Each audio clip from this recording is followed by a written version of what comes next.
Facebook page. Before we get started, just wanted to recognize we do actually have a few government officials with us this evening that are not running this year and want to give them a recognition. So we have Mike Gilb, Barbara Berry Spaeth, both from Mason City Council, and Connie Yingling from Mason City Schools. So thank you for being with us. I actually want to start by thanking all of our candidates for being here this evening. This allows us to be in a position to promote an informed electorate, and we really want to thank you all for your interest in serving our local region. Also to our citizens who've joined us, who are tuning in at home, and also who have joined us. We really appreciate the attentiveness and the time that you're spending to get to know the candidates through this process with us. A forum schedule should have been provided to you as you walked in this evening, and for those who are tuning in, we have forums dedicated. We had one for the unopposed Deerfield Township Trustee seat, the 2 seats for Kings Local School Board, the 2 seats for Mason City School Board, and the 3 seats for Mason City Council. The Mason-Deerfield Chamber and our Government Affairs Executive Council's intention through our entire candidate review process is actually to provide views and priorities from what is known as the local economy perspective. So we actually encourage all of the candidates to remember that you have an opportunity for opening and closing comments, and ask that you spend that time. If there's something that we did not provide you the opportunity to cover this evening, that would be the appropriate forum for you to share if there's priorities of yours that we just didn't ask you questions on this evening. We also have candidate profiles posted on the Mason-Deerfield Chamber website at madechamber.org. And the majority of our candidates have actually provided questionnaires, so it actually gives you a deeper dive insight into candidate priorities that way as well. So I am thrilled to be co-moderating this evening with Jason Kirshner, who is let me make sure I don't mess up his title. He's with Charter Communications, Director of Government Affairs. Jason's gonna be going through some additional details on the forum, and then we're actually gonna get started. So Jason, I'm gonna give it to you. Thank you, Sherry. Good evening. So just to build a little bit on what Sherry talked about, the purpose of tonight's forum, it's nonpartisan. We want to be able to present an opportunity for the candidates really to share your positions, your views on the issues that matter the most to the region and to the community. Amanda Oltman, right in front of me with the chamber, will be our timekeeper for the evening. She will be giving the candidates a 10-second time card warning, and then when the time is up, she will politely ring her bell. So we are going to work to try to keep things moving because we know we have a number of forums to get through tonight. The format's going to begin with opening comments from each candidate. They'll each have 2 minutes, each starting in alphabetical order. We'll then go through a series of questions that we will mix up and ask each of the candidates, which will generally have a 60-second response time. Once all of the candidates have had a chance to respond, each candidate will have the opportunity for a 30-second rebuttal. We may also have a lightning round questions where we will have a few quick one-word responses. We also reserve the right to ask a few follow-up questions, just want to make sure that the candidates are getting to the questions that we know our members in the community care about. And then we will end each forum with a 1-minute closing response. For everyone out there, we will have approximately 5 minutes for the first portion of the program, which is going to be altered just slightly. As you probably can realize, things like this, we have to adjust on the fly. So we're gonna move into our first forum listed on your agenda is for the Deerfield Township Trustee. And I want to make sure I get her name correct. Pardon me.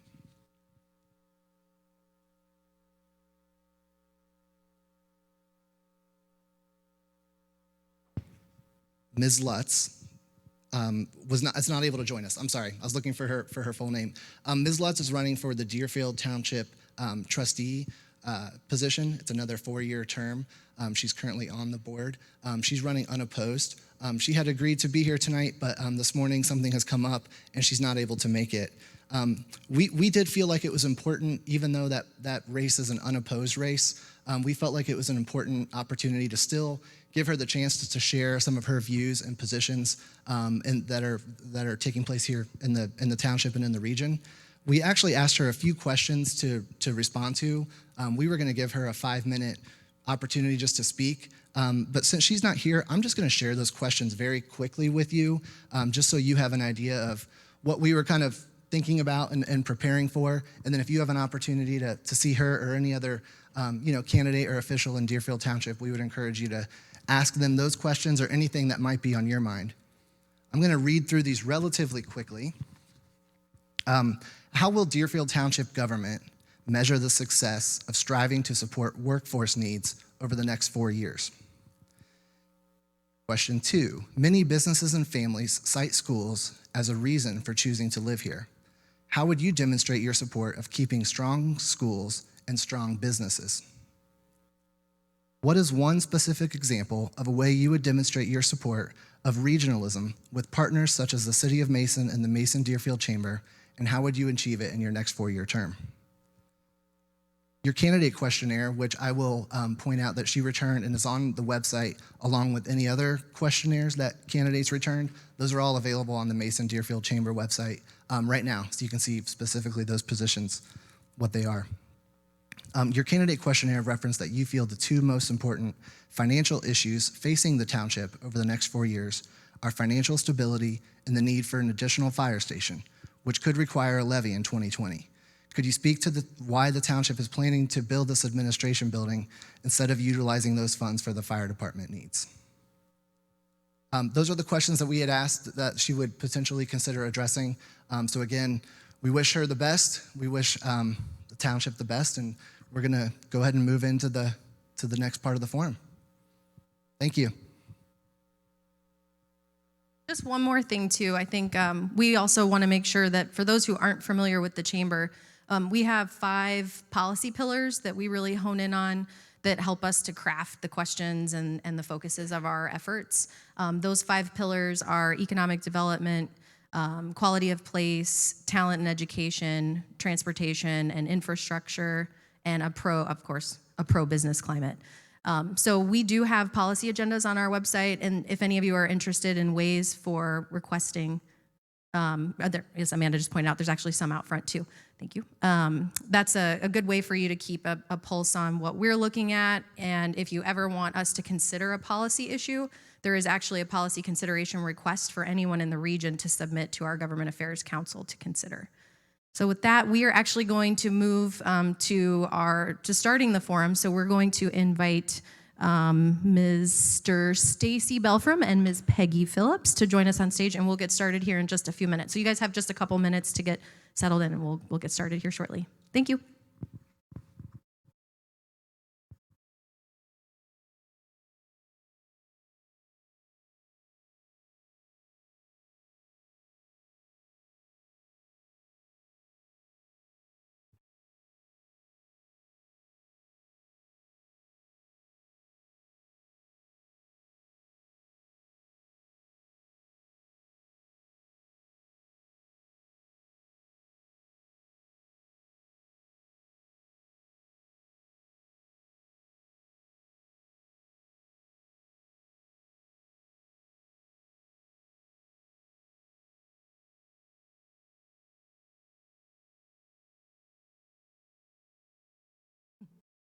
Excellent.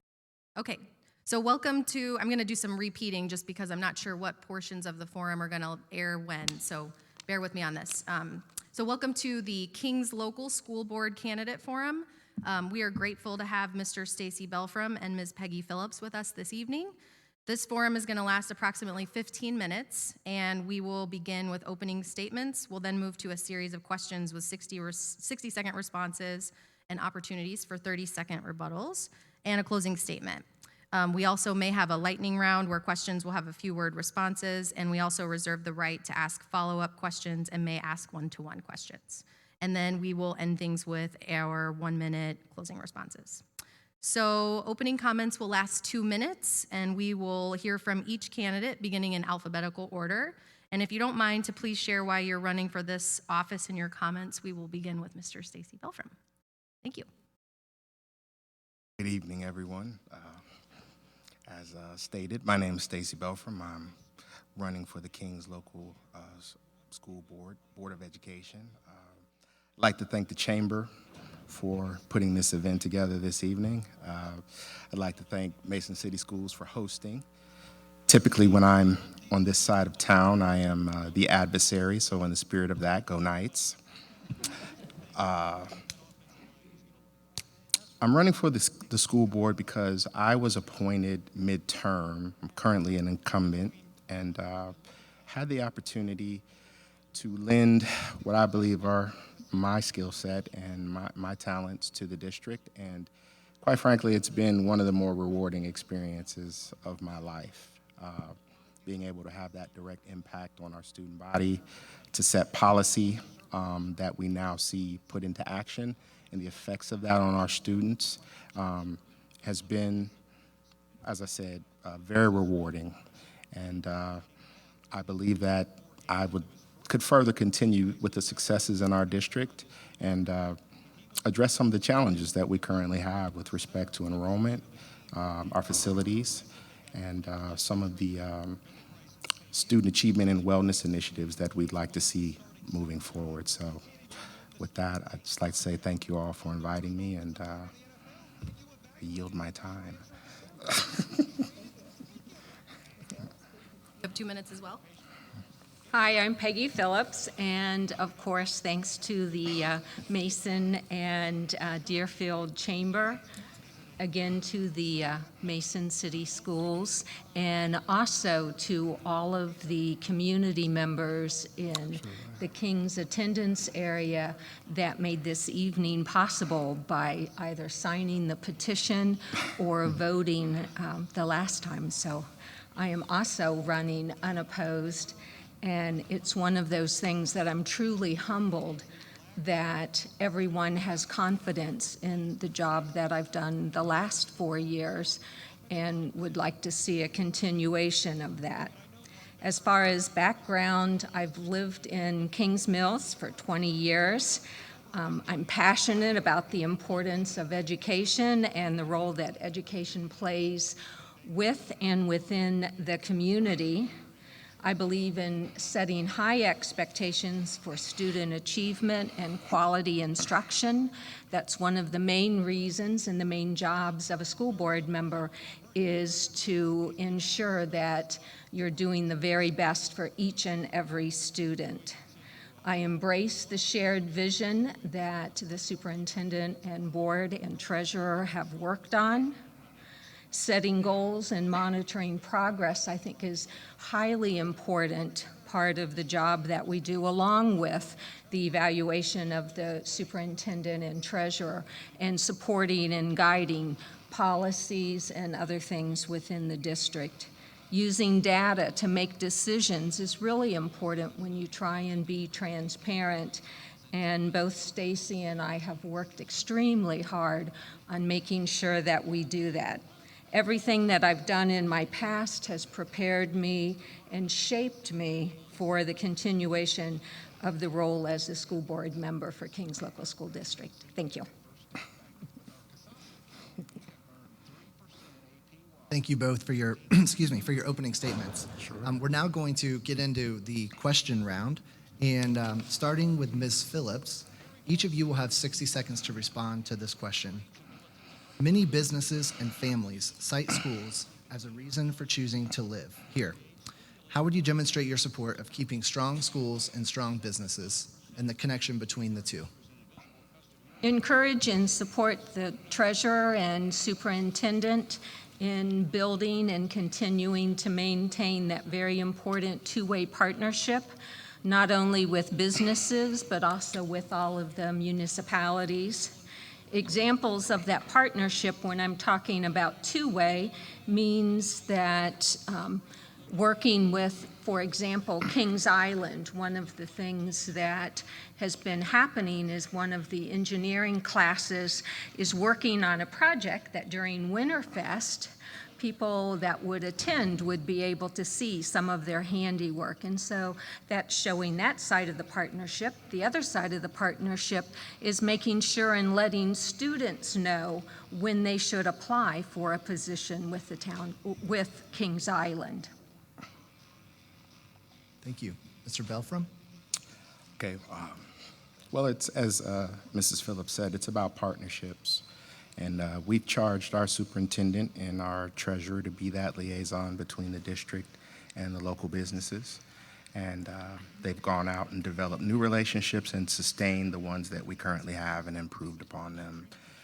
And one of the examples we have with that is working actually with Mason, the city of Mason, and Festo to discuss some opportunities that I think eventually were advantageous for all of us.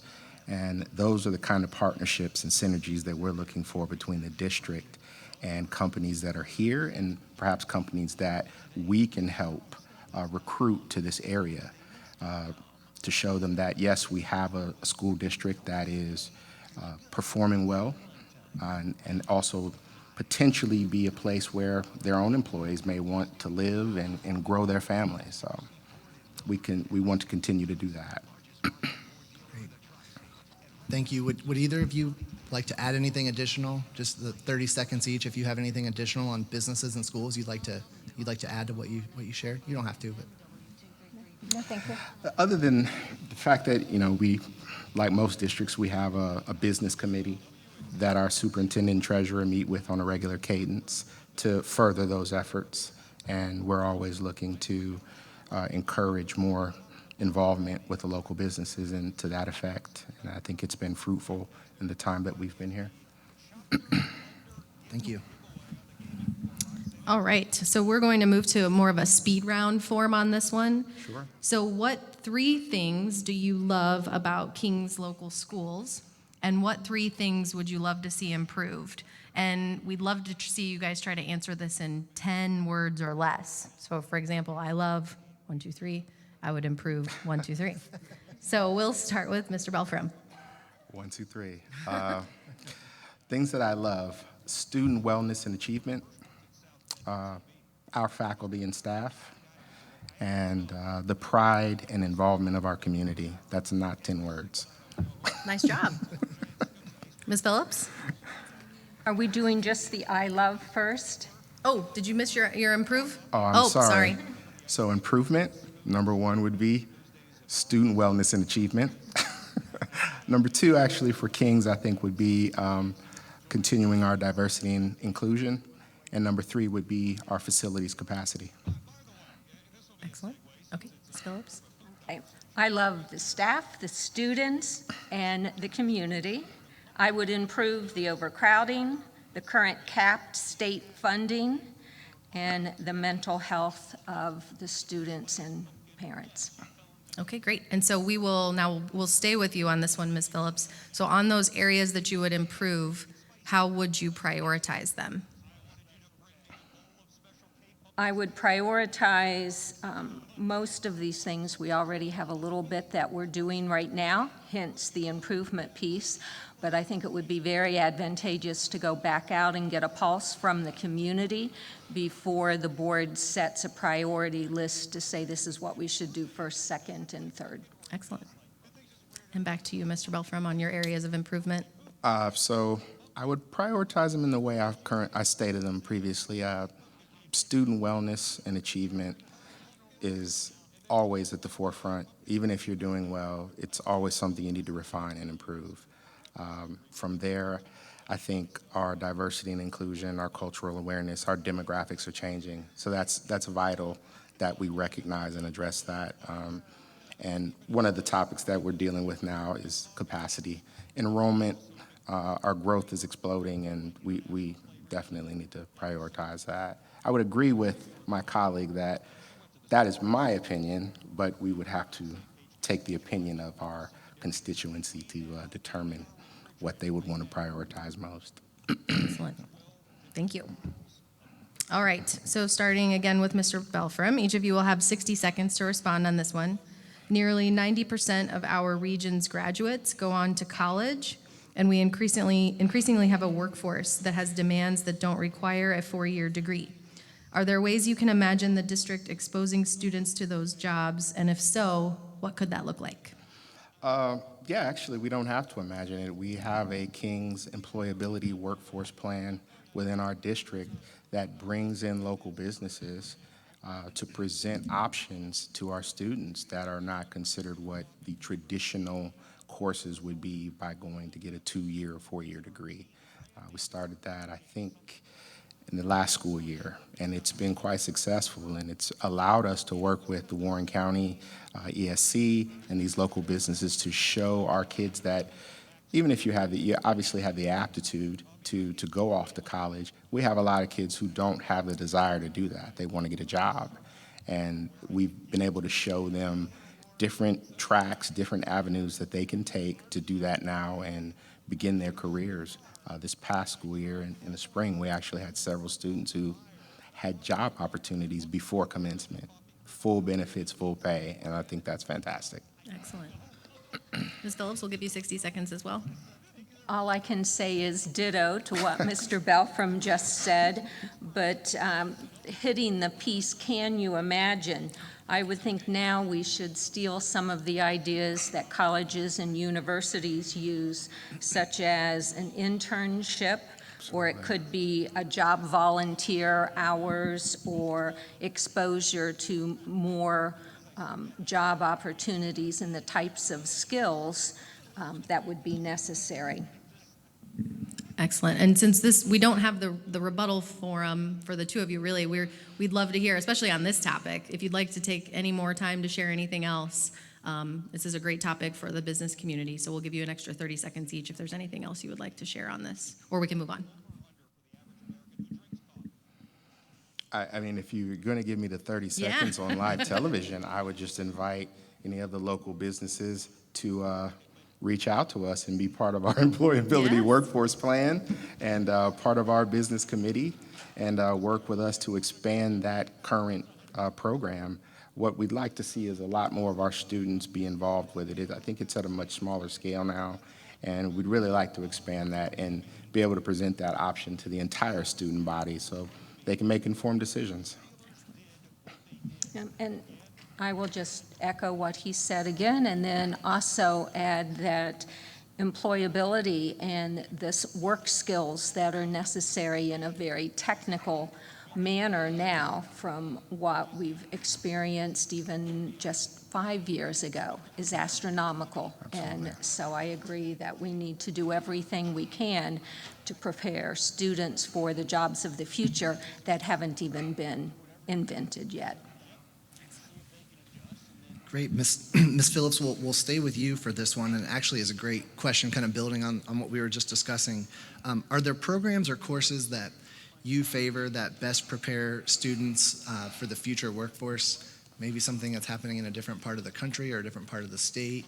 Anything specific that you want? You shared a little bit of that, but if you want to build on that at all?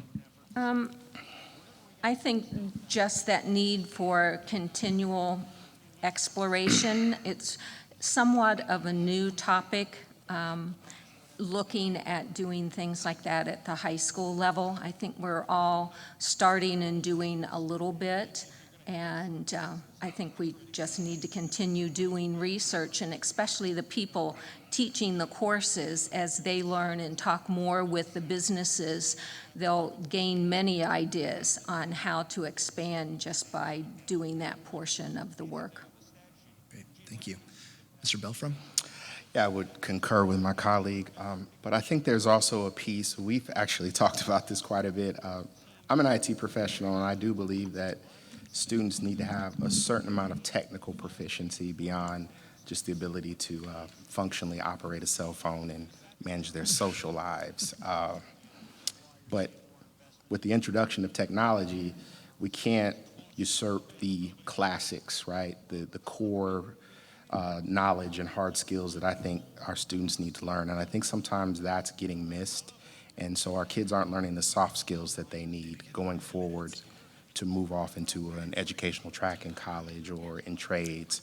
So for me, I would like to see us get that emphasis back through individual tracks of learning, project-based learning, group learning, as we've discussed with our board, so that kids learn to reason together, construct arguments, write coherently, do all the things that, quite frankly, we're seeing a lot of students not excel and master anymore, in addition to the technical piece. She's scaring me. All right, so we're actually at the end of our forum. It's been really great to get to know you both, but we're actually going to give you a 1-minute closing statement. So anything we didn't cover tonight that you'd like to cover, please feel free to do that. And we will start again in alphabetical order with Mr. Belfram. Oh, thank you. you. So one of the things we are really challenged with in Kings that we've mentioned is our increasing growth. In the last several years, we have grown exponentially. And so we have an additional item on the ballot this year, the bond levy, with respect to our facilities. And through a lot of hard work through our administration, our teachers, our long-term planning committee, and the feedback from our community, we really think that this is a prudent course of action to continue the quality level of education that our parents and our community in Kings expect from us, to keep student and teacher ratios where they are, and to be able to expand upon certain departments to allow for future growth in fine arts and some other areas. So I really hope that our community considers that option in November. Ms. Phillips? Thank you. One of the things that I'm really concerned with that we haven't had a chance to talk about, besides the bond issue, this kind of piggybacks on that, is the whole idea of school funding. One of the things that at Kings Local School District that we've talked about doing is really trying to help the parents and the rest of the community understand what capped means in the whole school funding, because we're not under the guarantee. So the money that we receive, even though we're growing, we're not getting money for each and every student that's at the school. And so we need to work together with other school districts and with our community and hopefully other community members and try and make sure that our voice is heard in Columbus. Excellent. All right, well, thank you both for being here this evening, and just a friendly reminder, we have our meet and greet with members of the chamber, so any areas you would like to further elaborate on October 17th, we'll be sending you some details on that, but that just might be another way for you to continue to engage with members of the community. You're both more than welcome to attend. We're absolutely so grateful to you both for dedicating yourselves in service to our community, and thank you for being here this evening. We're going to go through a quick stage change up, and we're going to invite our candidates from Mason City School Board to join us on stage, and then we'll get started here soon. Thank you again. Have a wonderful evening. Thank you very much.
for engaging in the Chamber's candidate review process with us. So this forum is going to last approximately 30 minutes. We're going to begin with opening statements. We'll move to a series of questions with 30 or 60-second responses as identified, and opportunities for 30-second follow-ups or rebuttals and a closing statement. Also could have a lightning round where questions will have a few word responses, and we also reserve the right to ask follow-up questions and may ask one-to-one questions. And then we will end the forum with a 1-minute closing response. So I'm actually going to begin this part of the forum by reading a written statement from Ms. Desiree Batchy, since she was not able to attend the forum this evening. Regretfully, because of a scheduling conflict, Desiree is unable to attend the candidate forum this evening. She would like to share some key elements about her background, experience, and decision to seek a position on the Mason School Board. Desiree and her husband have 2 children in the Mason School District, a daughter in 8th grade and a son in 11th. The administrators and educators in our district are the best around. She wants to support them so they can continue to do their remarkable work. This is best accomplished by ensuring they have the most secure and safe environment, as well as the decision-making control they need to best educate their children.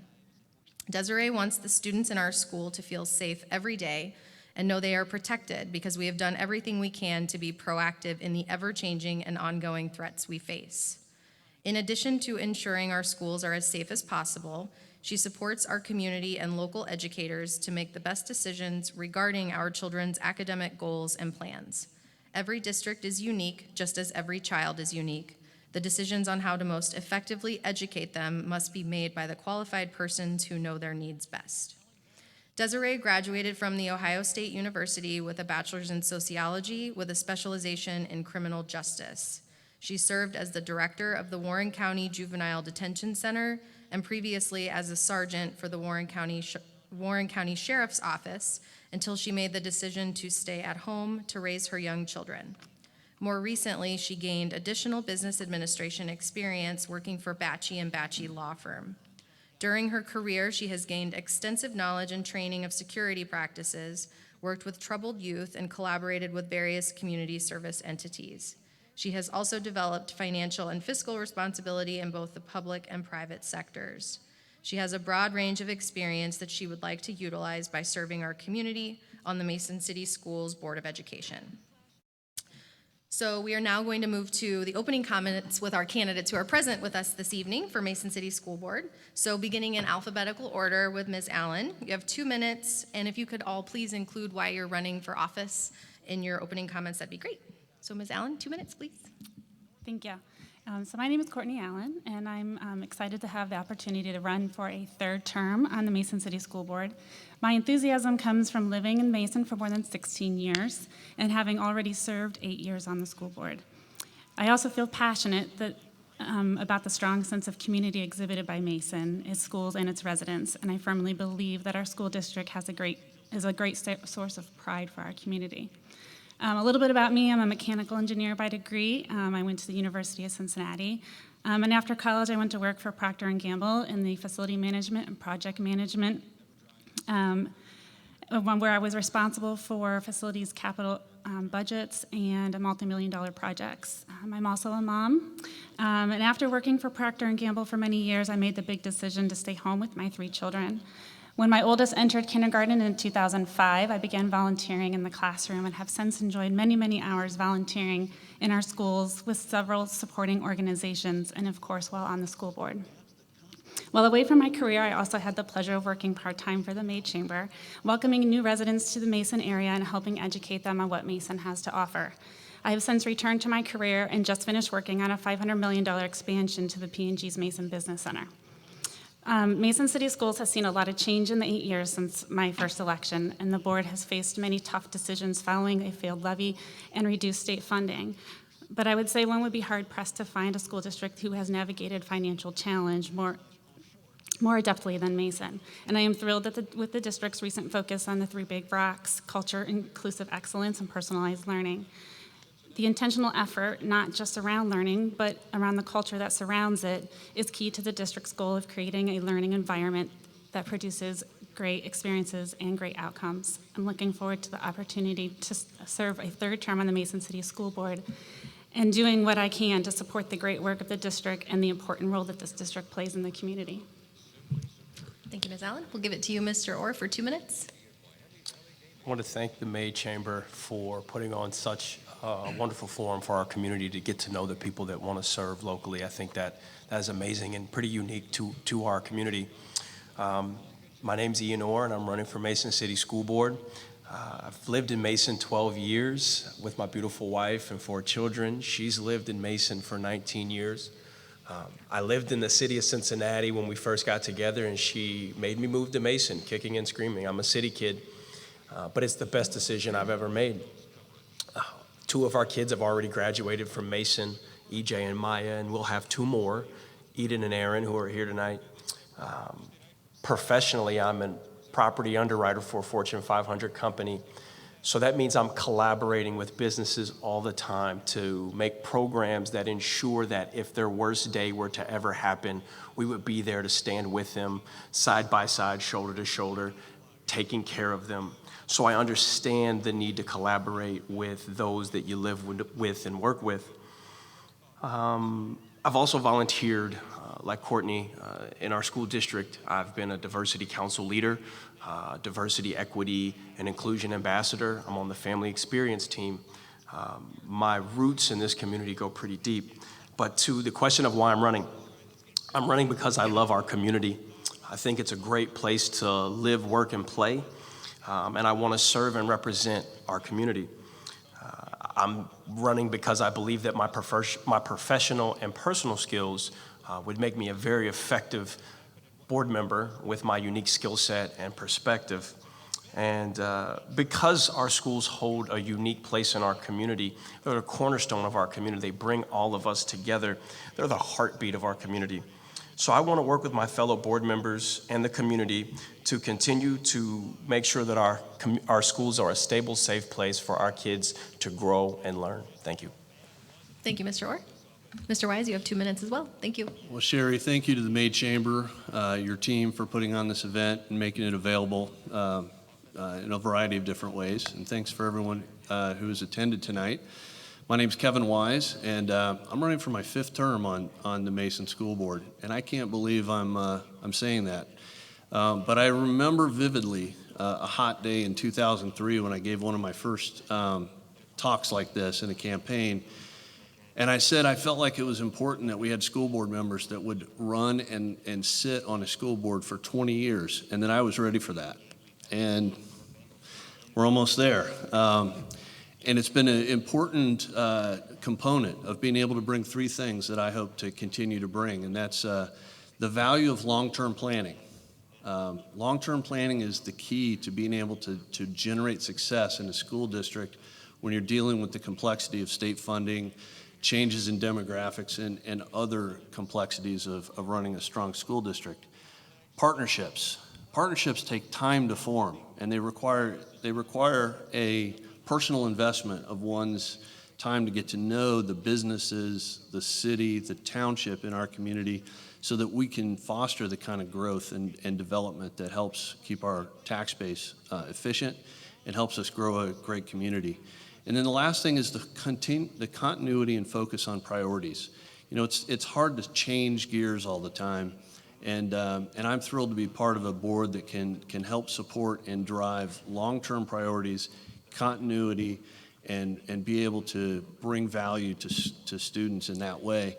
And the result of all of that is a success for a community to have a strong school district that can then grow and last for another generation. So thank you. Thank you all. We're going to move to our first question of the evening. And Mr. Wise, we'll start with you, and then Ms. Allen, you'll be second, and then we'll close this question out with Mr. Orr. The question is around funding, and each of you will have 60 seconds to respond, and then an additional 30-second response after everybody has had a chance to respond. Mason City Schools has momentum around investments in safety and mental wellness. Where do you see the district needing to invest in the future? And if that investment requires additional dollars, how do you envision that the district would pay for it? Mr. Weiss? Well, it's one of the most important questions, really, that we all think about. And anyone that's going to run for the board is thinking about that. Long-term board members think about that all the time. A couple of things come to mind. that we're trying to do at Mason, and I'm very, very thrilled to see these continue. One is priorities, persistence of training and practice. Once you get a plan in place, from a security standpoint, you've got to continually train and practice. There's new employees coming all the time. That requires training and practice. It's partnerships. We have a very novel relationship with our City of Mason and the police department. Our school, our hallways are more dense than many of our community's roads on a given day. And we have beats of officers running through our high school in a very collaborative way. So consistency and practice along with those priorities and partnerships are critical. Thank you. Ms. Allen? I would say that we really value our community's input, and that's where we try to focus, and our key is being agile enough to respond to that. And we saw that occur in 2010 when the community voted not to pass a levy. We had to make choices in how we structured our school. We had to make important, tough decisions, closing a school building, reducing bus stops, reducing positions. And then more recently, in conversations with our community, we had, they identified priorities for us. They've now become our 3 big rocks in culture, inclusive excellence, and personalized learning. So those are what tell us what the priorities need to be. So I would say that it's just our job to be responsive to the community. And then as far as funding, again, we concentrate on the priorities that the community wants, and if it requires a difference in the funding, we ask the community on how to make that decision. Yeah. Mr. Orr? So I believe we could look at additional investments in staff. So that's from a personal and professional development standpoint, building out the capacity that exists currently with the staff, but also looking on the horizon to see if there's any additional talent in the marketplace that we would want to take advantage of, which keeps in line with the big rock of personalized learning and trying to make big schools feel small. That's one of the Mason moonshots. We could also look at additional investments in curriculum, moving from maybe a more traditional textbook model to more digital models. It may be gains in efficiency and licensing that we could take advantage of. Experiential learning, so that's again with partnerships and collaborations with businesses in the community, making sure that we're funding that.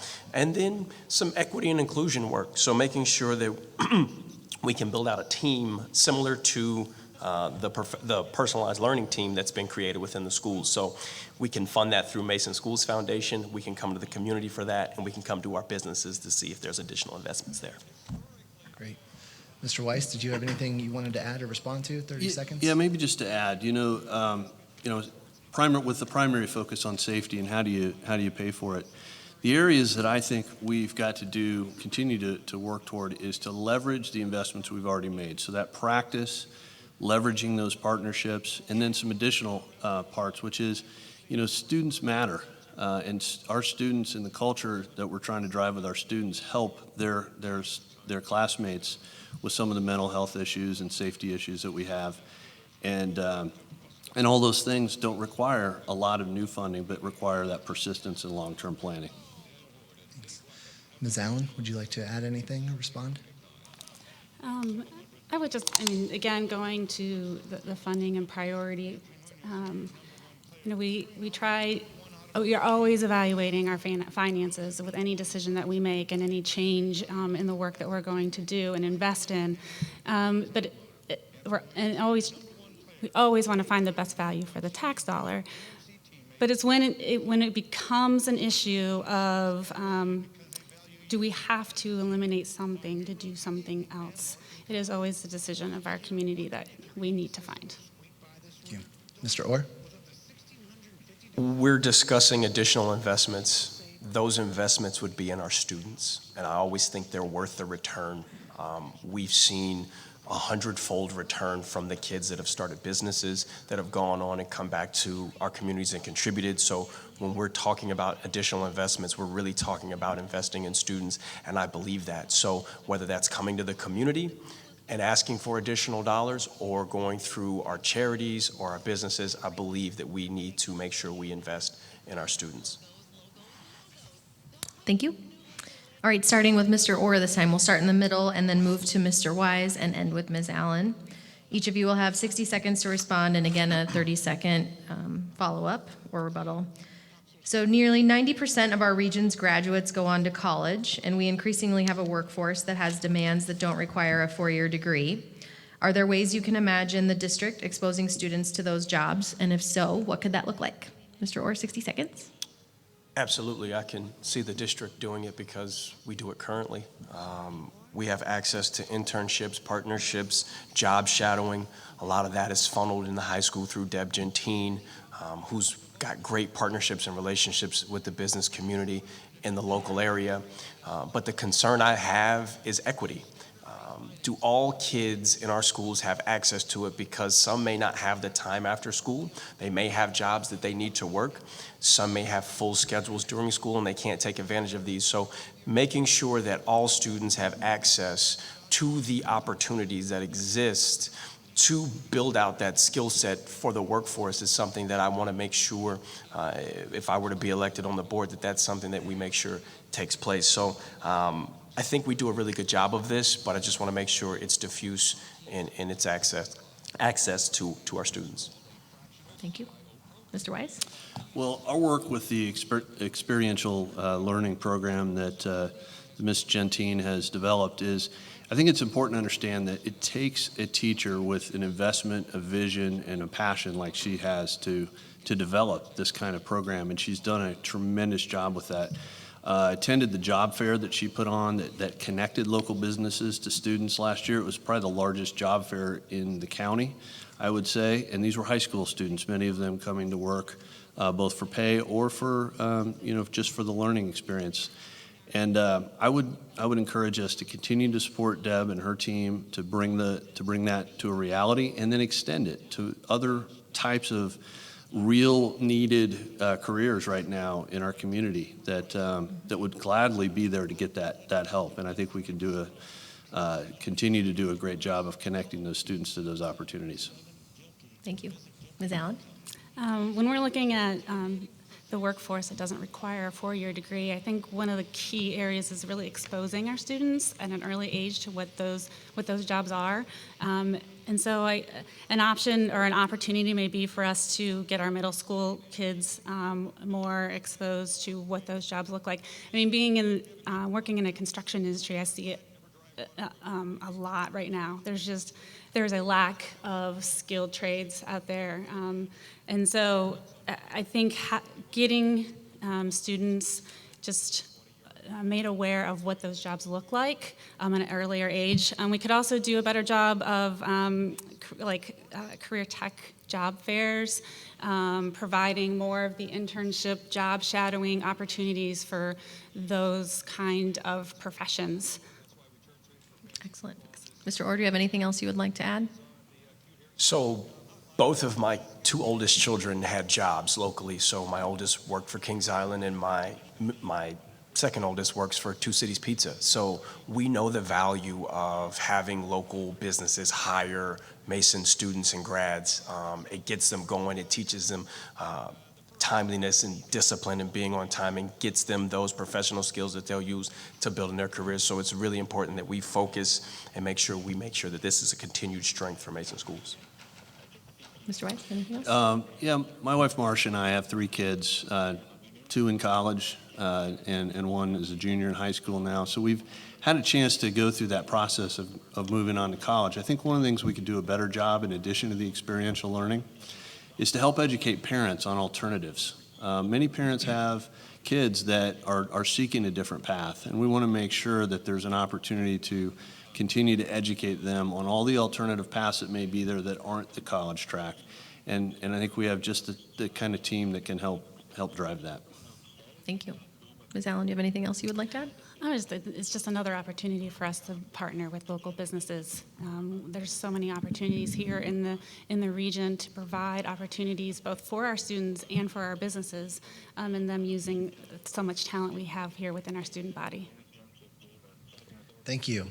We're going to change things up just a little bit here and actually allow you to ask each other a question, but we also want you to answer the question yourself.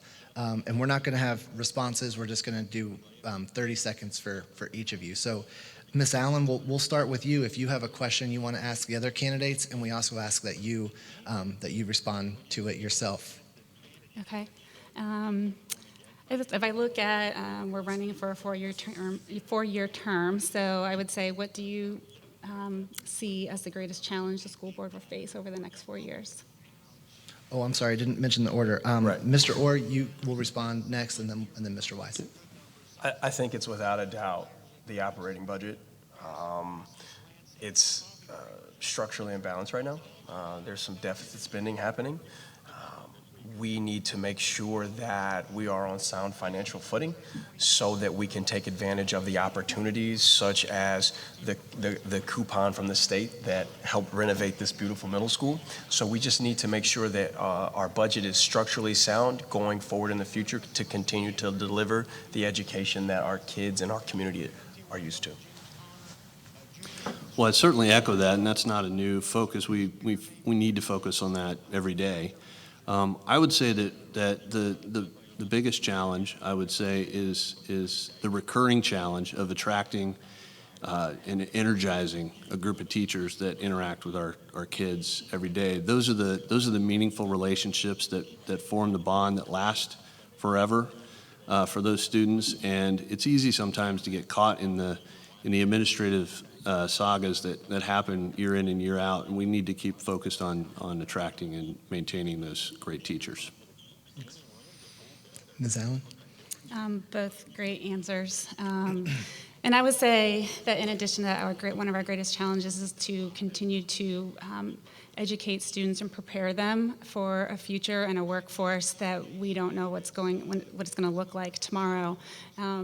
Giving them skills to succeed no matter what the job is. Great. Thank you. Mr. Orr, is there a question you'd like to ask the other candidates and also answer yourself? Absolutely. What strategies would you like to see employed to continue to build that bench of talent within the staff and administration that also reflects the makeup of the community that we live and serve in? We'll start with you, Mr. Wise. We'll go around. Well, I think that's always important because we need that kind of strong bench to maintain and be sustainable here at Mason.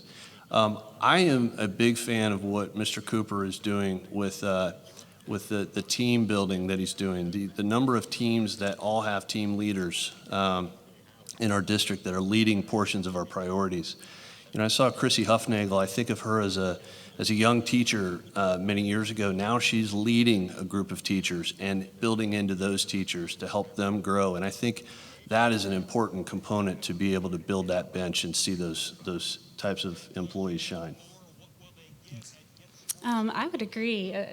The strategies that we have in place to develop the culture for our entire district right now applies to our teachers and the bench that we want to build. It's creating a culture where people are included in decisions that are made. It's creating a culture where people are willing to take calculated risks and develop opportunities for our kids to have a great experience while they're here in Mason. Mr. Wise, is there a question you'd like to ask the other? Oh, I'm sorry. Excuse me. Thank you. It's okay. That's why we're a team here. Totally get it.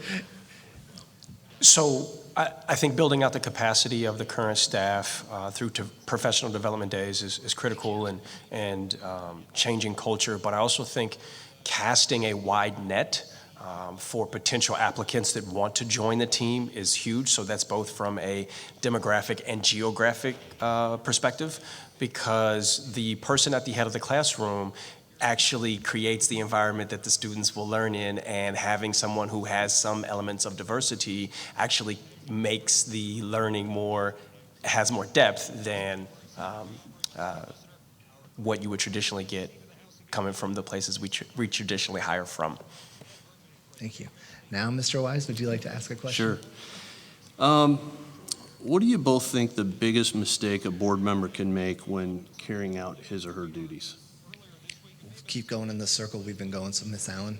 I would say, as a role, our role as a board member is a 40,000-foot view, and I think the biggest mistake is getting too involved in the day-to-day operations of the district. Not only one that's not a board member up here, but I would think the biggest mistake would be to think of yourself as an island. This is a collaborative position. You are one of 5. You live in a community and a school district, and you represent those people. You don't represent your own ideas. So thinking of yourself as an individual contributor and not a member of the greater team. Yeah, and I would add, those are 2 great answers, which I'm thrilled to hear. I would also add that to remember that the school board, working as a team of 5, employs 2 employees in the district, and then those 2 employees in the district are responsible for all 1,000 plus of the rest of our team. And so to support them, to give them good feedback, and to continue to help develop them, I think is critical versus diving into particular issues around the district. Thank you. All right, starting with Ms. Allen on this question and ending again with Mr. Wise. Each of you will have 60 seconds on this one. Many businesses and families cite schools as a reason for choosing to live in Mason. How would you demonstrate your support of keeping strong schools and strong businesses? Well, obviously, as a school board member, our greatest contribution would be strong schools. And I think to keep a strong school, we would continue to try to strive for the greatest value that we can provide to our community. So that would be success of our district, which would be through our 3 big rocks right now, value, balanced with our supporting rock of financial stability and fiscal stewardship. Thank you. Mr. Orr? I think that's a fantastic question. We all probably chose to be here because of the school district, and the school district feeds a lot of the employees from the businesses that are here locally. So that means collaboration. I think that's how we continue to demonstrate strong schools and strong businesses as we collaborate with one another. We often say local control, but local control means local responsibility and accountability. So if we want to be a good neighbor, we have to make sure that our balance sheet is in order. We also want to make sure that we continue to deliver the world-class education that can feed the businesses locally. So I think collaborating with the businesses, getting their pulse about what they need from a workforce of the future, and then being able to deliver that through careful stewardship of our finances is how we continue to do that. Thank you. Mr. Wise? Good. I think strong schools and strong growing businesses are really one of the ingredients that is the secret sauce here in Mason. It hasn't always been that way, and I think over the last 20 years we've really had a good run at understanding how the school can work in line with our township and our city to actually attract those growing and strong businesses. And I would be a strong proponent of continuing to do that, invest in those relationships, understand what the opportunities are, and then bring the district out as a showpiece for businesses who want to relocate here to Mason. Excellent. And we'll give you all again, if anyone has anything else you'd like to add. So Ms. Allen, you have another 30 seconds if there's anything else on that topic that you didn't cover. I'll go back to partnerships with their businesses. It's going to help strengthen our schools and what we can offer our students, and also what our students can contribute to the local businesses with their talents. I'll also go back to collaboration, but making sure that everyone's voice is heard, that we definitely want to hear from the community about their thoughts and ideas, because all of us that will take the stage tonight are seeking to represent all of you listening, watching, and here tonight. So, and I'll try this in 30 seconds, but we're in a building today that was part of a $45 million building program that was funded, that we paid for in cash, basically. And that cash was the buildup over 15 years of strong businesses locating here in Mason and continuity on a board to continue to put that money aside for this kind of investment. And so we're sitting in the manifestation of a school and business partnership that will last for another 50 years here in Mason. Thank you. Hopefully you all were paying attention to the previous forum because this is the things I love, things I'd like to improve section. So we will start with you, Mr. Wise, and work our way to Mr. Orr and Ms. Allen. But in just a few words, could you just recite 3 things you love about the district and 3 things that you'd want to improve? Yeah, 3 things that I love. I love sunsets from Deerfield. Those are awesome in the fall. I love the sound of the marching band practicing and resonating all over the community. And then I love the kind of things that our kids do with our special needs kids that just stop me in my tracks sometimes. And that culture I love. Are we doing what we don't? Are we moving on? Yeah, we'll stay with you. 3 things I'd like to see us improve on. I'd like to see smaller class sizes at MECC. I'd like to see more guidance counselors in the high school. And I'd like to see more extracurricular opportunities for our kids and adults who can help volunteer to provide those. Great. Mr. Orr? Mr. Belfram took all mine, so I have to change my answer. No, I love our students. The things they accomplish are phenomenal, not only in the classroom but outside of it. I think our staff is world-class. The energy they bring to the classrooms and effort they put in speaks highly of who they are. And then our community, I think it's wonderful how supportive we are of each other in great times and in tough times. So those are the 3 things I love.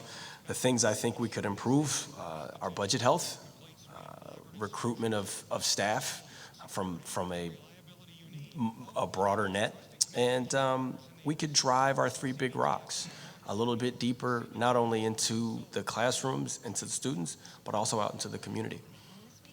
Thank you. Ms. Allen? The things I love, the people, the innovative spirit, and the student opportunities. And the things I would improve would be funding, which seems to be a theme. I think we need to look at homework load, stress levels on students, and our job exposure. Great. Thank you all. That actually concludes our question and answer portion. We are going to allow you to have a 60-second closing statement to end this portion of tonight's events. And Ms. Allen, we'll start with you and go in alphabetical order again. All right. I've deeply enjoyed serving our community on the board, and I believe that Mason is filled with amazingly talented people, which is one of the many reasons why I'm eager to continue to serve on our board. I want Mason Schools to continue to be a special place to learn, teach, and grow. And I want Mason Schools to continue to be able to make decisions that are in the best interests of our students. Of course, I also want this all at the best value for our tax dollars. My family is very important to me, and the school district and the community we live in is important to me as well. As a 16-year resident and with 2 Mason comments and 1 Mason comment grad, the school board continues to be the perfect opportunity for me to utilize my skills and passions to make a difference. I want to help ensure that my children and the children of our community receive the best educational experience that Mason Schools can offer. I'm looking forward to having the opportunity to serve our 3rd term on Mason City School Board. Thank you. Mr. Orr? I want to say thank you to the Mason Deerfield Chamber again. This has been fantastic. It's a fantastic opportunity to hear what current school board members and aspiring school board member have to say. But for me, this isn't about politics. This is about people and a desire to serve a community in an area that I am deeply passionate about. I understand that the power of an education is the power to take your life in your own hands and shape it and mold it into the future version of yourself that you've always envisioned.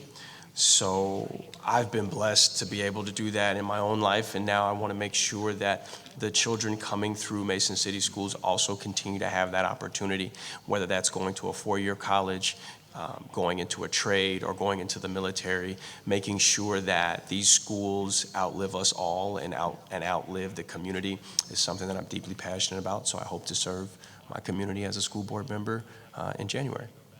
Thank you. Mr. Wise? Well, and I'd like to, again, thanks to the May Chamber for putting this on, and for the community that's come. It's grown since we started. That's nice.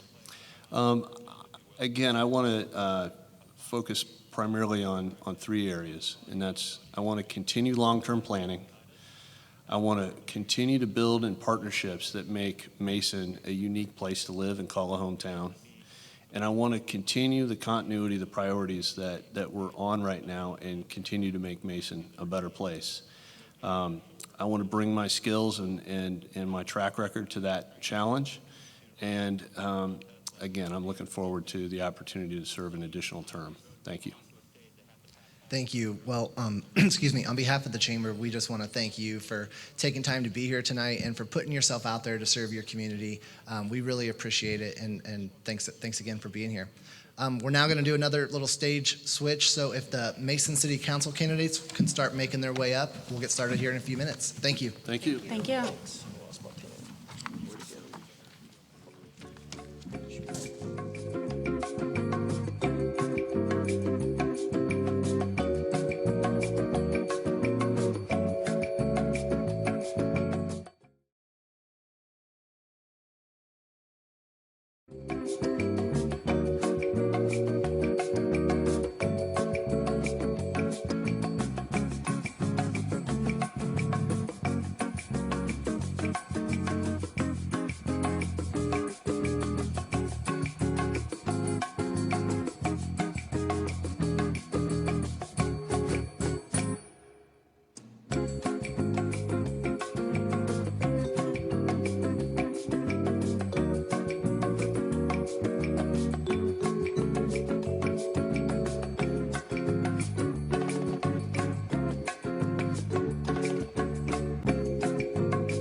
Welcome everybody to the Mason City Council Candidate Forum.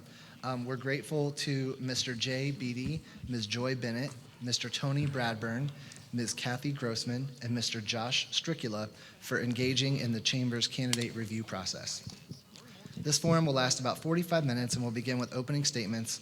We'll move to a series of questions with 30 or 60-second responses and opportunities for another 30-second response, and a closing statement. We may also have a lightning round where questions will have a few brief responses, and we might have some follow-up questions as we go as well as some one-to-one questions. And we will end things with a 1-minute closing response. I'm going to read another candidate. Mr. Jay Beatty was not able to be here this evening, but he sent in a written statement, and I'm going to go ahead and just read through that quickly before we get started. Dear community members, Mr. Beatty humbly apologizes that Jay was not able to attend the forum today. He just traveled back from overseas after attending to a family emergency and fell sick upon his return. He sincerely appreciates allowing him to take a few minutes and talk to us about the upcoming election. Jay is honored to be a candidate for Mason City Council. Some facts about Mr. Beatty. In 1988, he moved to Cincinnati from India, and from a very young age started pursuing the American dream. He was fortunate to have built several successful small businesses locally, creating new jobs, revitalizing property, and adding to the local economy. He is running for Mason City Council for a simple reason. He wants to clearly state that he is not here as a politician, but as a citizen and a businessman who wants to be involved in the Mason community's growth, economic development, and diversity. Over the past 3 decades, Jay has been involved in many communities and businesses, and he looks forward to now being able to serve for the community in which he resides. He would like to help bring the community closer, bring more businesses to the area, and raise the awareness of diversity. His number one priority is focusing in on the community needs and assuring that citizens are heard. He believes we need to focus on bringing downtown Mason back and develop programs and strategies to incentivize small businesses to large corporations to invest in the community and revitalize the downtown business district. It's not about politics. This is about our city and how much we can all achieve together. Jay looks forward to being a part of City Council and bringing fresh ideas and a new perspective to Mason's leadership. He loves this city, and after having lived in several different cities, this is home to his family and himself. Sincerely, Mr. Jay Beatty.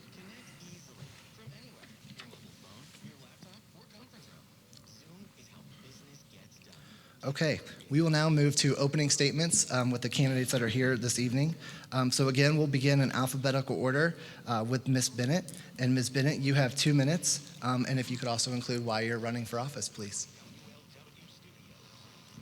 Hi, I'm Joy Bennett. I'm running for Mason City Council. I've been a resident here in the city for 20 years. My husband and I moved here as brand new parents of a little girl named Ellie, who had 5 congenital heart defects and a brain injury. I was a brand new mom and facing some pretty terrifying days, and I found a lot of support here in the community for us in those days. We've had 3 additional children since then, and we lost our daughter Ellie when she was 8. It was about 11 years ago. And again, so we've had the highs, beautiful births of children, and then we've had some pretty low lows.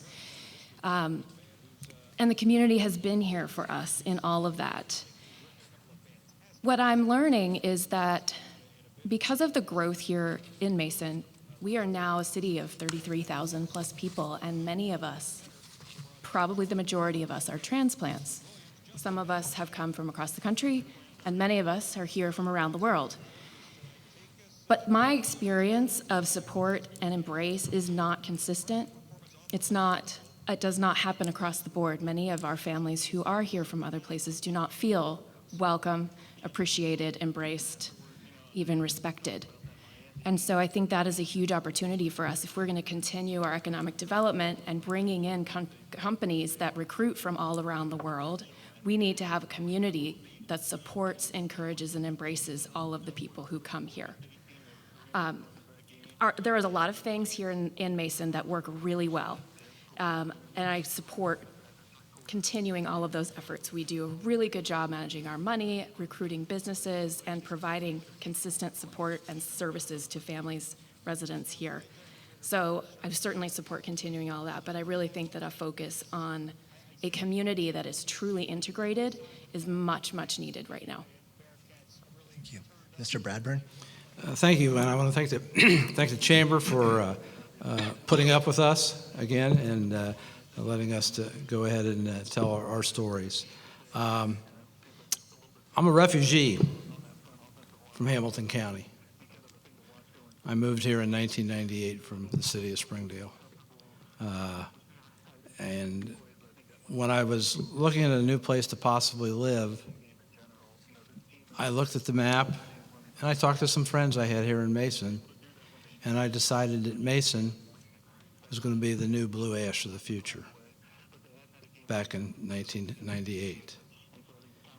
Well, I think Mason has greatly exceeded my expectations on what it has become. People moved to Mason because of the bigger houses, more green space around lots, good school system. They did not move to Mason after they got here, after they tasted the water. It was pretty bad. and I will compliment the previous council for contracting with the City of Cincinnati Waterworks. I don't know if too many people are using a water softener anymore. My reason for running is I enjoy politics, and I bring a wealth of prior experience from Springdale on council, 12 years. I was elected 2 times to Mason Council, 2003 to 2011.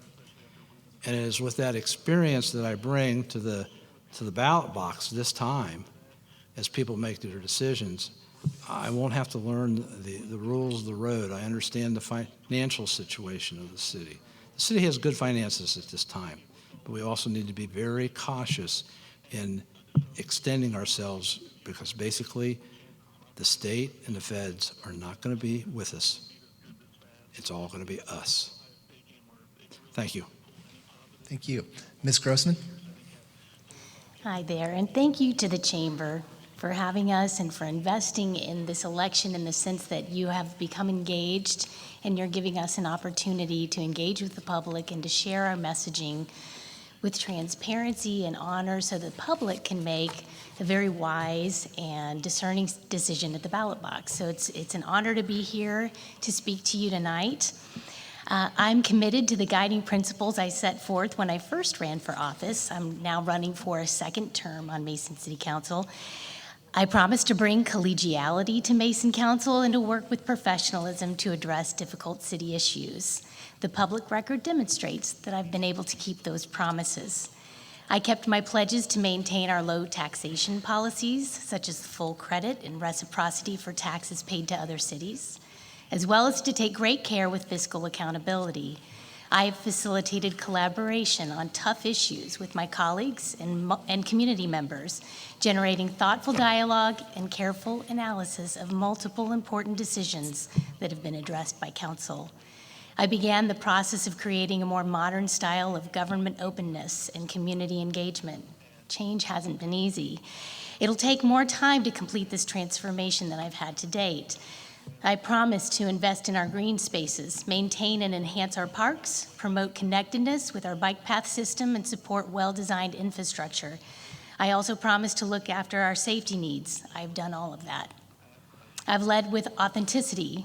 I haven't always had the answers, but I've worked hard, I've studied, and I've always been eager to collaborate with stakeholders and colleagues to find pathways and solutions to advance Mason.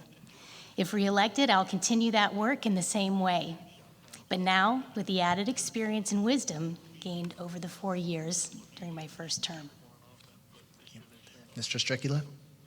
Thank you.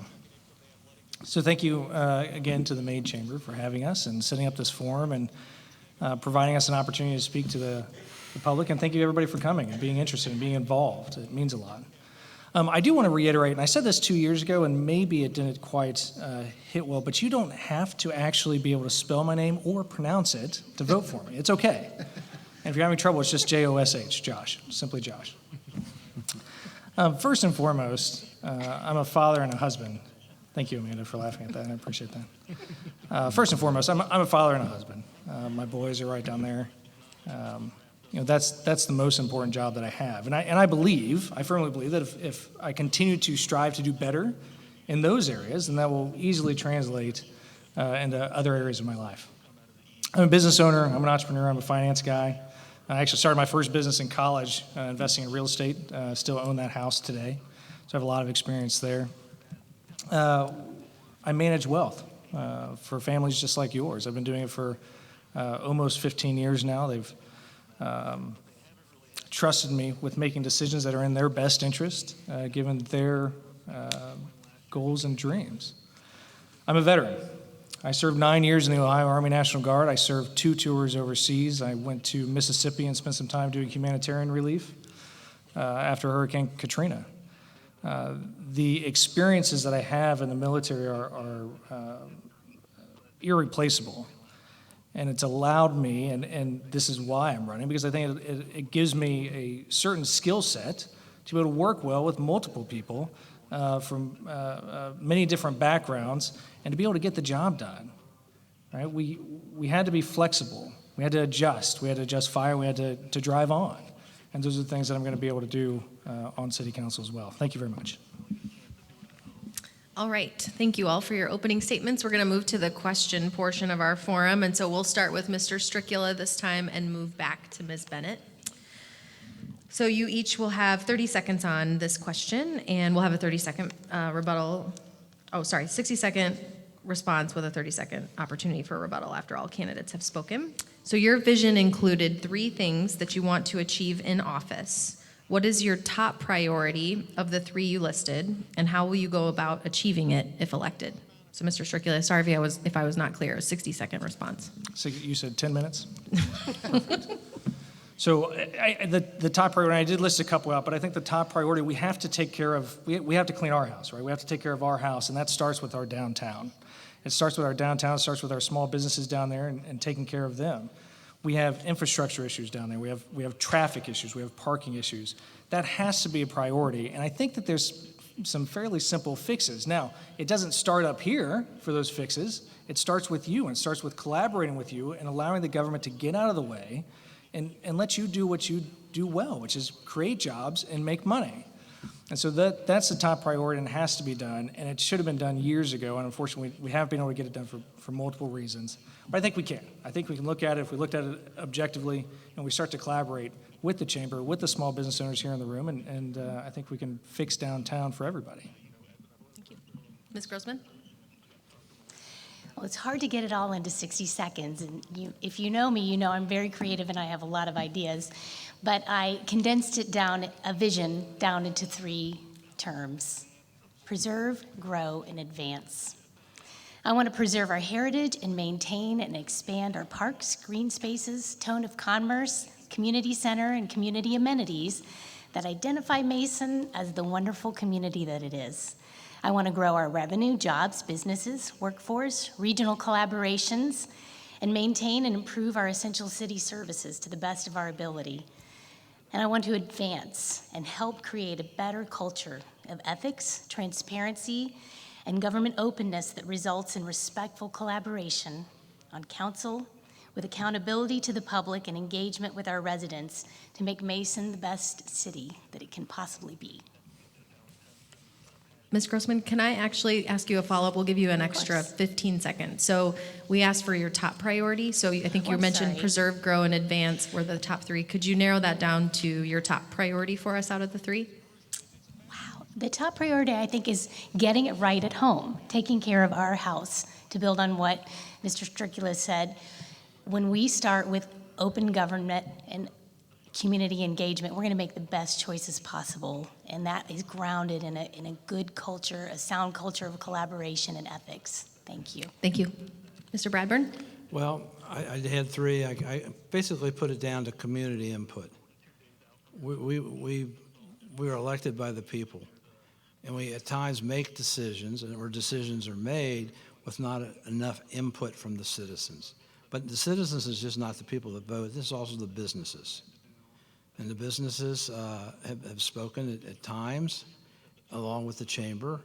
But the chamber feedback is important because I don't feel that at times the city really understands all the businesses and some of the nuances of what they're concerned about as we go ahead and look at this future vision of what we want downtown to be.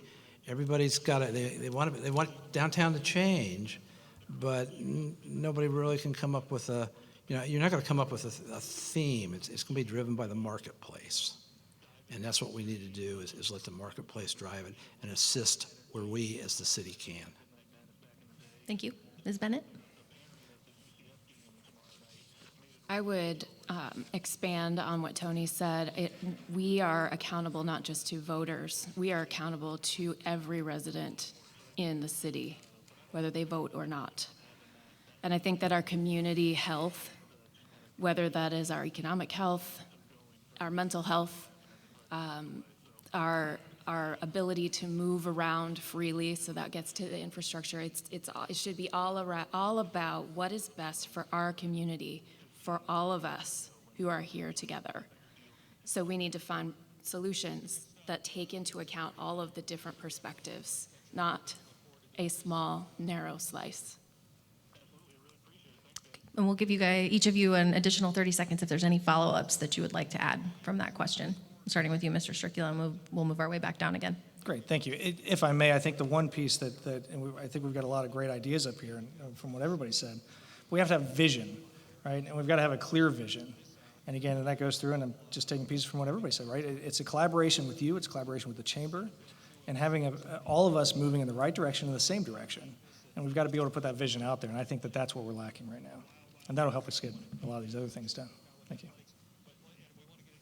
Go ahead. Yeah, Ms. Grossman, you can go. The chamber has been working hard for a long time to try and generate community dialogue and to give us some data and feedback on what the community feels is best for downtown. So I'm anxiously awaiting the results of that.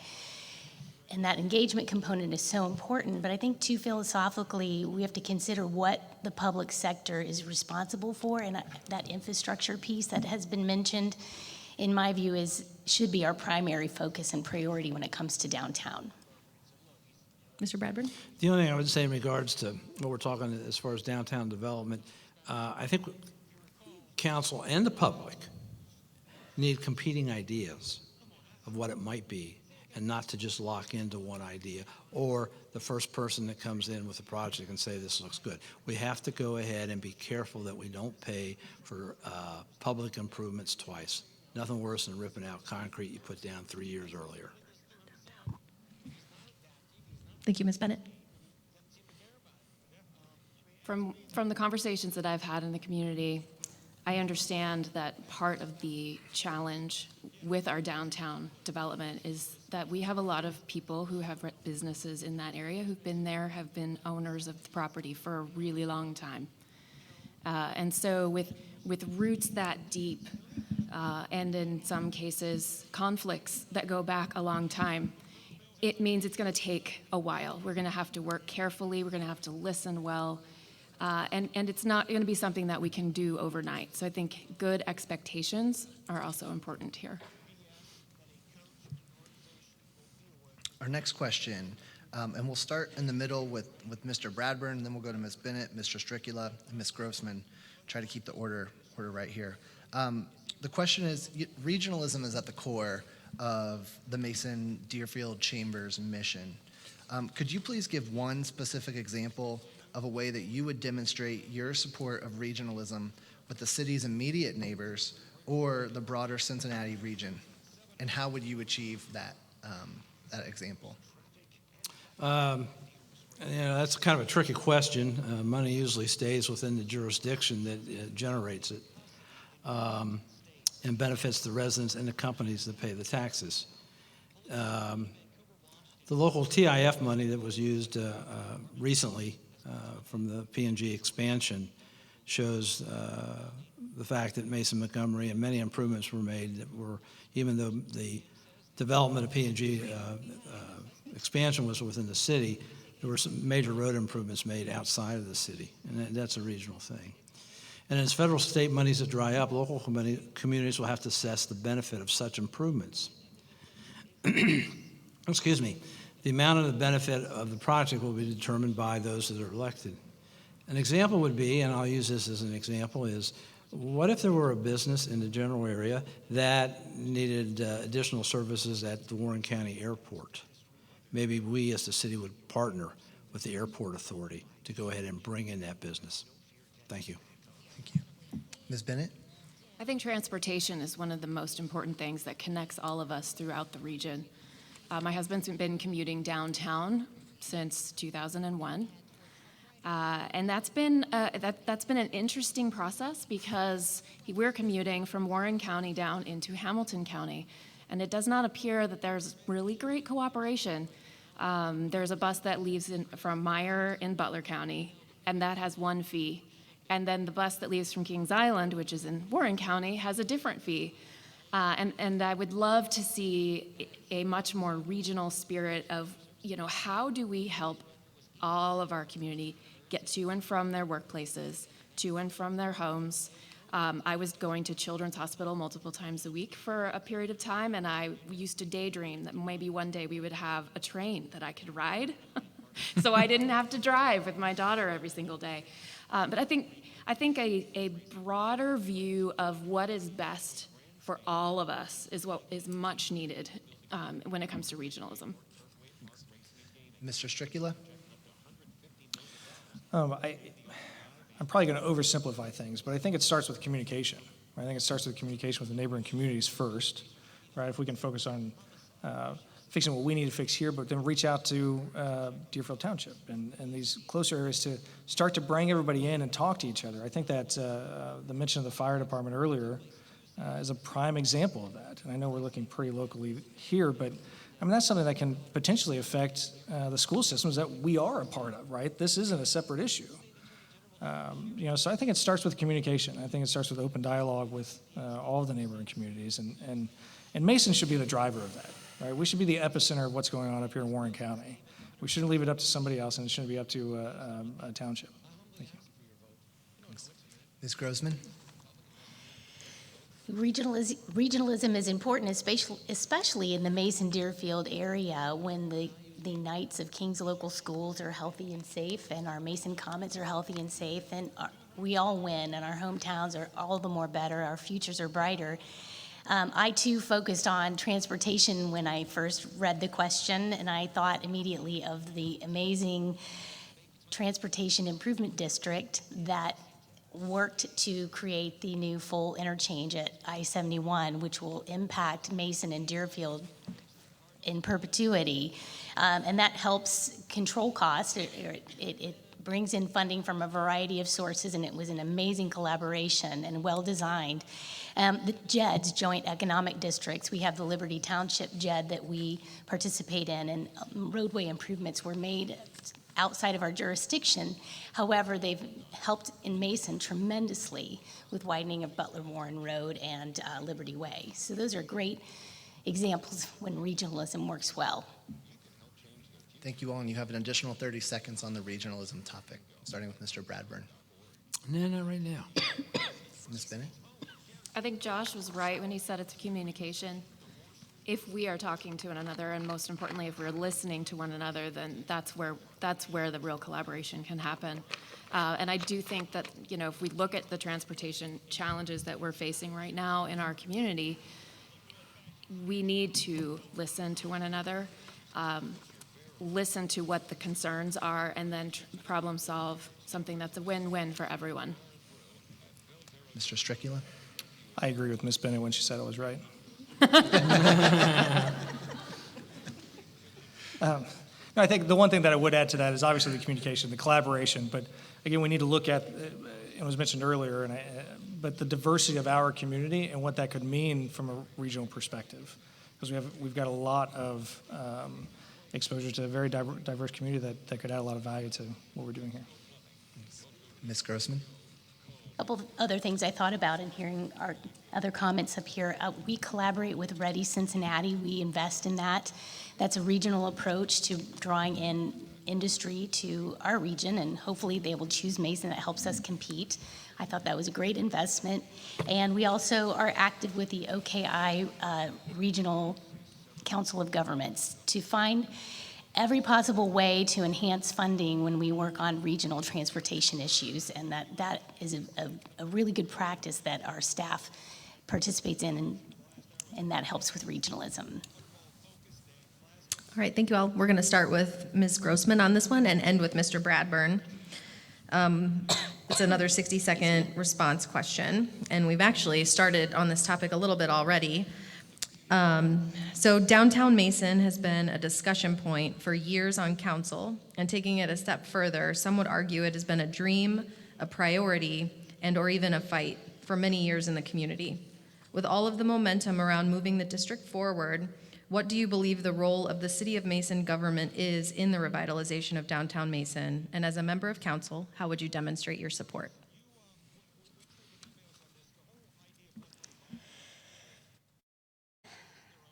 We need to lead, we need to listen, we need to care, and we need to move and advance. So that preserve, grow, advance.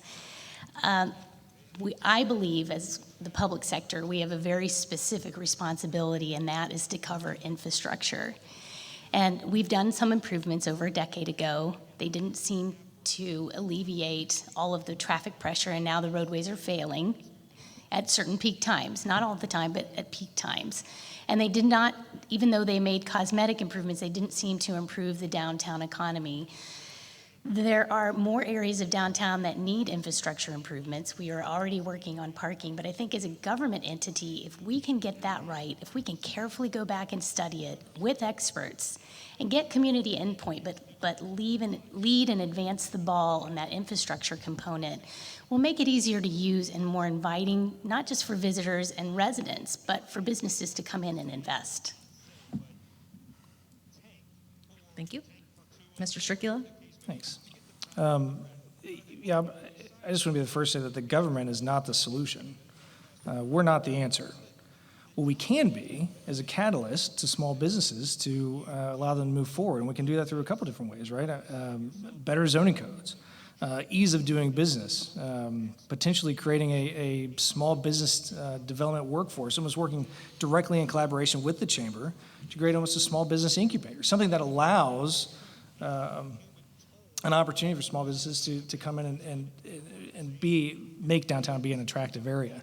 I actually talked to a small business owner a week ago, and he's in Westchester Township. And he needed a small space. He called the city, and the city was slow in getting back to him, but he had this other township. He had Westchester calling him back, and so he ultimately moved his business elsewhere. And that shouldn't happen. We should be able to do that much, much better. Now, there are things that we have to be able to do, and we've talked about those, the infrastructure, the traffic, the parking, and Councilmember Grossman mentioned that already. I mean, those have to be done. Those are things that we need to take a priority on, but we're not the answer. We need to be the catalyst to help small businesses do what they do well. Thank you. Ms. Bennett? You got to ring the bell. I think that our role is to facilitate. We can ask good questions and we can listen to answers. Ultimately, we have to respect that we have people who own property on the streets in downtown Mason, and it's not the role of government to say what you can and cannot do with your own private property. But I think that we can facilitate discussion around, what would we like to see here? Are there things that are there barriers we can remove? That can encourage that to happen. It's not a forceful thing. It is more of a how do we create the scene? How do we lay the groundwork for our private sector to thrive? Thank you. Mr. Bradburn? Probably the trickiest question you've got tonight so far. Expenditure of public money needs to be directed for the benefit of the community and the businesses as a whole. And basically that boils down to we're looking at infrastructure and roads. It's hard to agree on a vision with the economics working out for the city and the business owners. I supported what was called the revitalization of downtown in 2003, 4 or 5. While some things changed, much has remained the same, except traffic remains a bigger issue during peak hours, as Mrs. Grossman has indicated. Many have expressed they want to see a change, but don't want to make it worse. Master plans look nice, but when you get down to individual parcels and individual businesses, that's when you get into the nitty-gritty. So I think what we're looking at, and I hate to say it, is we don't want to get into a situation of paralysis through analysis. Something needs to move. Great. Thank you. So just a follow-up question on that, because it's been discussed a little bit that there have been a lot of discussions around how the chamber's been engaging in some discussions around downtown. And one of the things that's been discovered is that council relations have actually been viewed as a barrier to growth. So in a yes or no format, do you support the private market or stakeholders of downtown leading the way with what needs to happen next? So we'll start with you, Mr. Stricula. Yes. Ms. Grossman? I think I understand your question. When you say leading the way is in guiding council, then yes, yeah. I want to hear your input. Yes. I want to hear that communication. Yes. Communication is key. We have to be willing to listen. Sometimes I think city government isn't willing to listen. Thank you. Yes. Great. Okay, hopefully you too were paying attention earlier, because this will be the portion where if you have a question that you'd like to ask another candidate, we'll go through and everybody will have the chance to ask another candidate a question, and then at the end, if you would answer your own question, please. And these will just be 30-second responses each, and we will start with Mr. Bradburn to Ms. Bennett to Mr. Stricula to Ms. Grossman. So, Mr. Bradburn, do you have a question for the other candidates? As we've gone ahead and talked about downtown and infrastructure and that, we need to be cognizant of the fact of funding. And we've been pretty good with funding, but I really anticipate that the state and the feds are not our friends. They keep messing with our Kool-Aid on our revenue. And I don't have an answer for it, but my question is, how do we go ahead and protect our revenues? Okay. Ms. Bennett?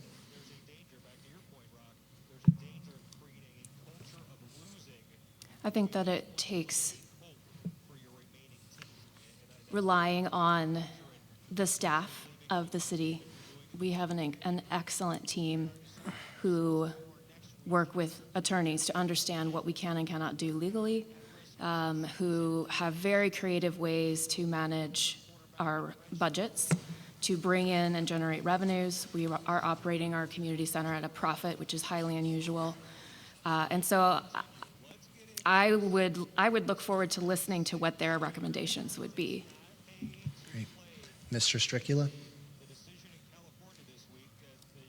I think it starts with the city staff. I think we've done a fantastic job when it comes to financial responsibility, but I think it's also looking forward and looking for creative ways to directly address Mr. Bradburn's concerns of the state or the Fed coming in and taking our money, and finding ways to combat that before it becomes a problem, right? We need to have a forward-looking approach with that and make sure that we're doing the things that we need to do to protect ourselves. Ms. Grossman? I think the really simple answer is to continue the practice of very conservative economics. We have a really great example of how conservative economics work in the city of Mason. We have low taxation and we have exponential business growth. And it's unprecedented growth that we've had in the past decade or so, tangential to lowering taxes. And then to stay on the front end when we have all of that revenue growth that we're setting aside and saving so that we can be self-sufficient and not dependent on state or federal government money. Yes. Do I get to answer my own question? Yes.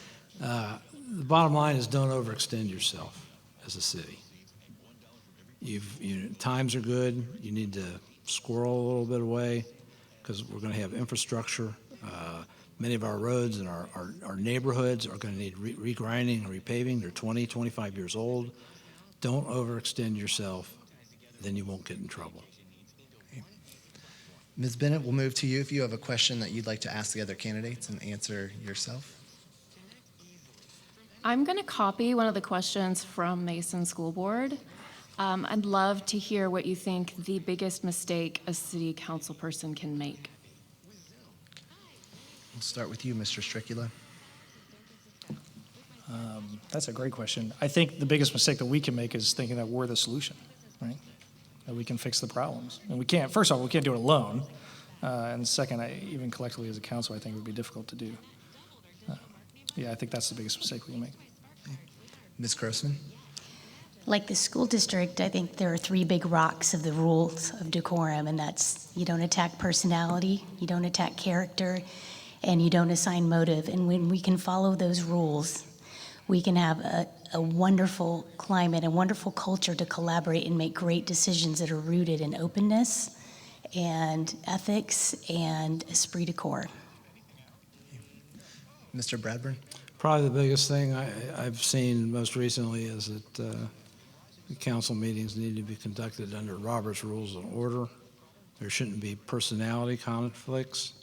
There shouldn't be personality attacks. Ms. Bennett, we want to answer your question. I can only go on the advice that I've received from many others who have experience in this, but what I am hearing is that it's very important to keep very clear what a city council person is, like what's the job, and it is to act as an advisor to set priorities. We're not doing the work. We have an amazing city staff who do the work. So we need to stay out of the day-to-day, but help to hold people accountable and to set priorities. Great.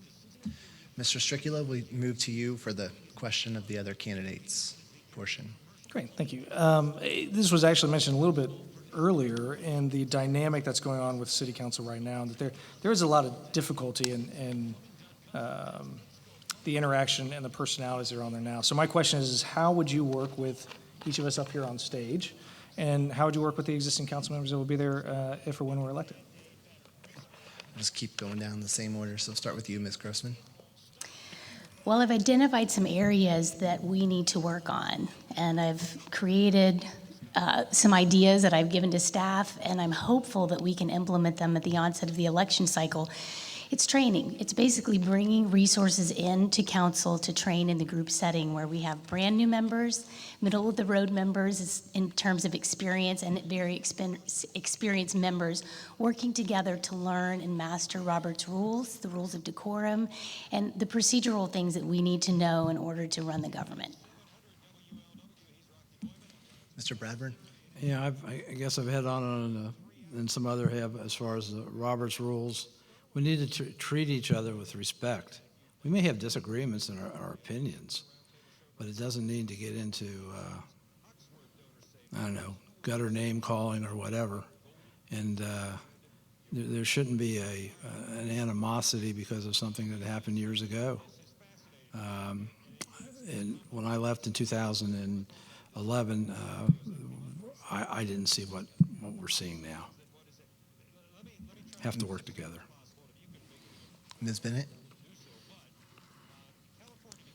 I don't think it matters so much what the rules are that we follow if we have a spirit of curiosity and open to listening and learning. One of the things that I learned when I was working with Cincinnati Children's Hospital was that I do not have the only perspective and I do not have the only experience of the hospital.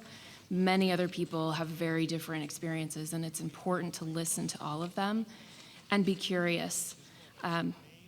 There's listening to argue, and there's listening to understand, and we need a lot more listening to understand.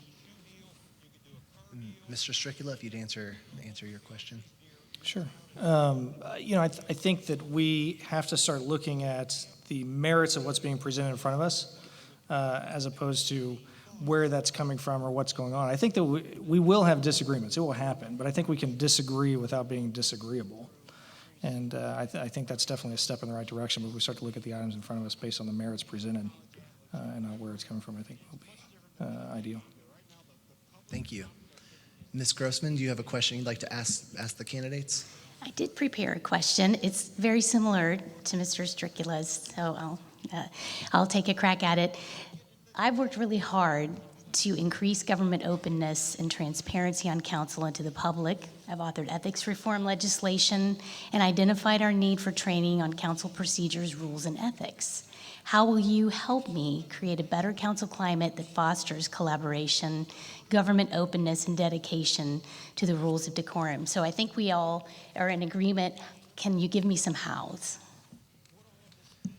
Mr. Bradburn, we'll start with you.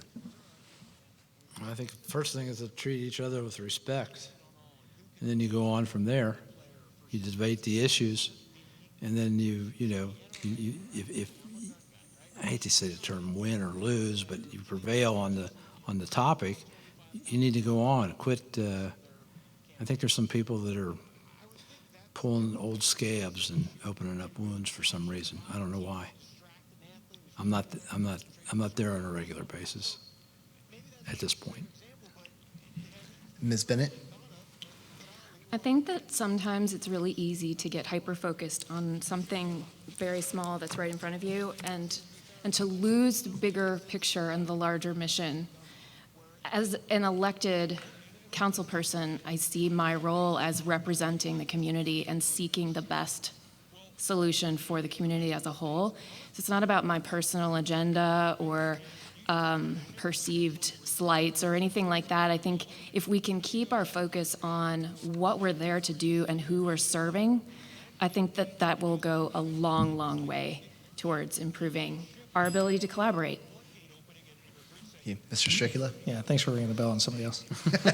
I think it starts with us individually, right? I think we have to look, take an inward focus, and we've got to make a commitment to ourselves that we're not there for us, but we're there for you, right? And how do we get that job done? And that's all you want us to do, right? You want to get us the job done. You want us to go in there, move Mason forward, and keep progressing, and actually make something happen.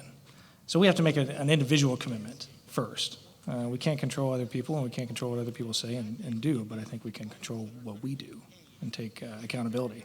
And my boys will say that too. Ms. Grossman? I have so much hope that we can begin to advance the ball, and I think we can do that through regular work sessions, regular times of training and collaboration, and providing an environment where you can share your ideas and we can workshop them together as a team. And that you shouldn't ever need to feel alone or like you have to carry all the water, because I want to create an environment where we're doing it together and hearing from the public as we go, because we'll be doing it in open session and the public is always welcome to come and engage, and I hope that will happen. Thank you. Thank you all. Moving back to another question. So candidates, you have 60 seconds on this question, beginning with Mr. Stricula and ending with Ms. Bennett. What do you believe is the top issue facing the City of Mason government in the next 4 years? And if elected, how will you go about addressing it? So I think the top issue that's actually affecting us is continued economic growth, given a potentially macro level slowing of the economy. We've done a fantastic job of economic growth and acquiring the right types of companies that fit within our city. And I think that we can continue to do that. There's still plenty of room for growth. However, when you look at a macro level and you see that the economy indicators, leading indicators, we're showing a potential recession coming. So we need to make sure that we're financially stable moving forward in the next 4 years, and that we've prepared for that. I think that we have, but we need to make sure that we've got the right minds and the right eyes on it. Thank you. Ms. Grossman? Well, secondary to finances, because we all know that having healthy finances makes everything else possible. I think our second priority should always be safety, and making sure we fund properly our facilities, our staff, provide training, equipment, everything that they need to keep our community safe. And I want to continue working on that without getting weary. I led the effort to protect property owners and residents from marijuana businesses locating in Mason when we had no distance requirement from residential areas. That was a tough battle, but I had tremendous community support and public engagement on that. We shut down illegal massage parlors located in our community and quickly passed legislation to deter them from coming back. I helped update our sexually oriented business legislation and safety ordinances that set boundaries while still protecting Second Amendment rights. And we're still preparing for our third fire station to open up so that Mason can meet national response time standards for all of our residents. Thank you. Mr. Bradburn? Well, as far as the top issue in the next 4 years, and 2023 is not that far away, Mason is strategically located between Dayton and Cincinnati. It has the ability to attract excellent businesses. It's got a good workforce. We need to continue to have an outreach as we can to those businesses that happen to fill Class A office space. Coming from Springdale and here, Class A office space is much better than any type of bulk warehousing.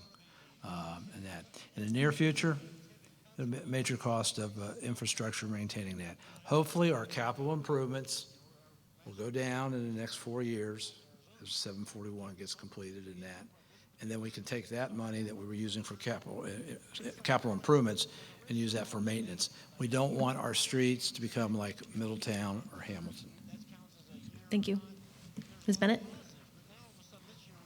I think that it's a balancing act between encouraging economic growth and relying on it. As Josh mentioned, I don't know if our economy will continue to stay as strong. I don't know that our pace of growth will continue at the pace that it is. I certainly am hopeful that we'll continue to grow. But I think that managing our resources in uncertain times is going to be critical.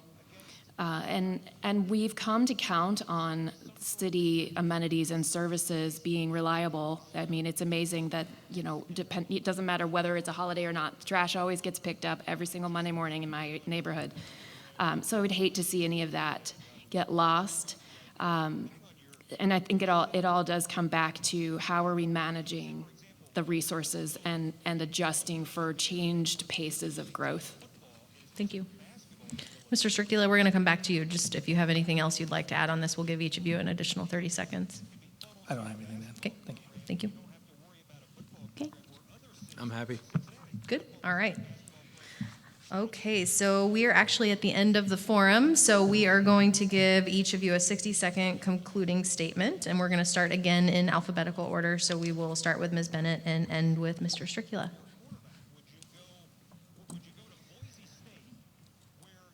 I think that we need to open up our council and our view. We need to look up and out more in our community. We have many people who are new here, who have transferred here because we have amazing companies that have set down roots.